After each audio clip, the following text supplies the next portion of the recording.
Olympus EM5 Mark II, one of our favorite mirrorless cameras, just got even better. I don't think there has ever been a broader selection of cameras in that action enthusiast segment between $1,000 and $1,800, comparable to models between £830 to £1,300 and $1,150 to £2,000. With Olympus replacement for its 3-year-old OMD EM5, it not only joins the Mark II club, but chooses the EM5 Mark II as the bearer of its newest technology.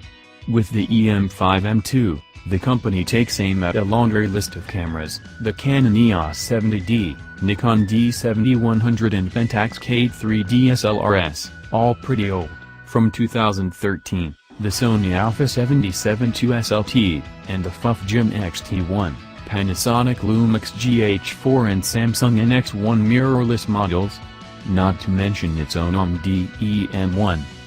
In the US we'll only see a body-only official configuration, which will run $1,100, $1,300 £900.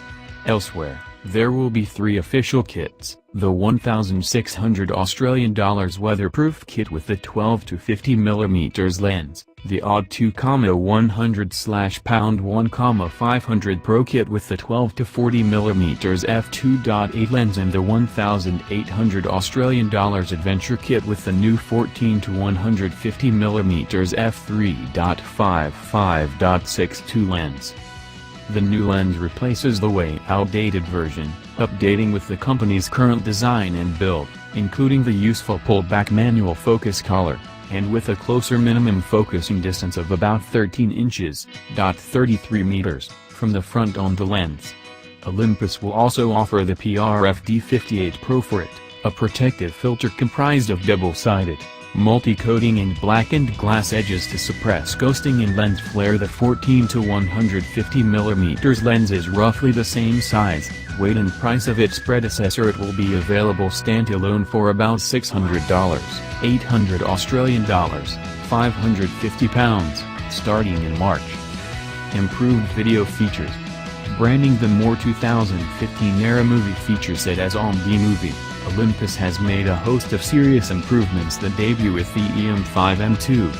An all-eye codec and a 77 Mbps maximum bitrate for 1080/30p top the list for improved quality, along with the 4 key time code options: drop, non-drop and record run, free run, for people who want to synchronize multiple cameras.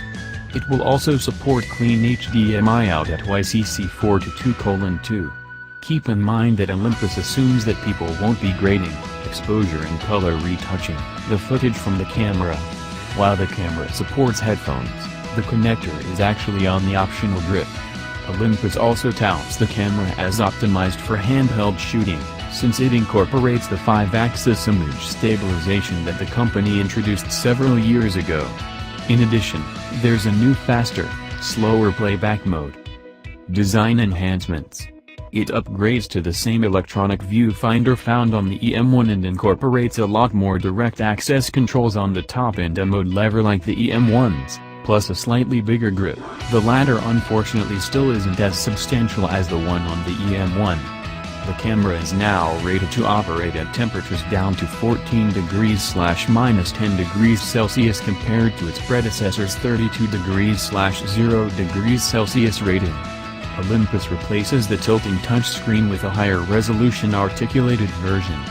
Like its predecessor, the EM5 M2 ships with a bundled flash.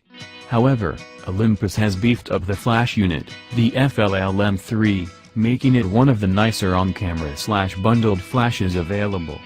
While it offers the same power output, it can now tilt and swivel. Improved performance.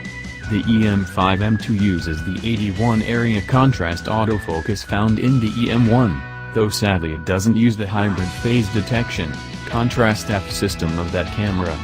A bump up to the TruePic 7 processor helps it gain about 1.5 frames per second for continuous shooting with autofocus, to 5 FPS, but it can theoretically handle an unlimited RAW sequence at that rate as long as you've got a fast enough card.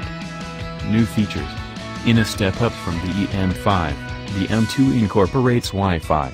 It also introduces a new 40-megapixel high-resolution shot mode, designed for use on a tripod, which uses the camera's sensor shift capability to capture 8 half-pixel shifted images and combines them into a single shot.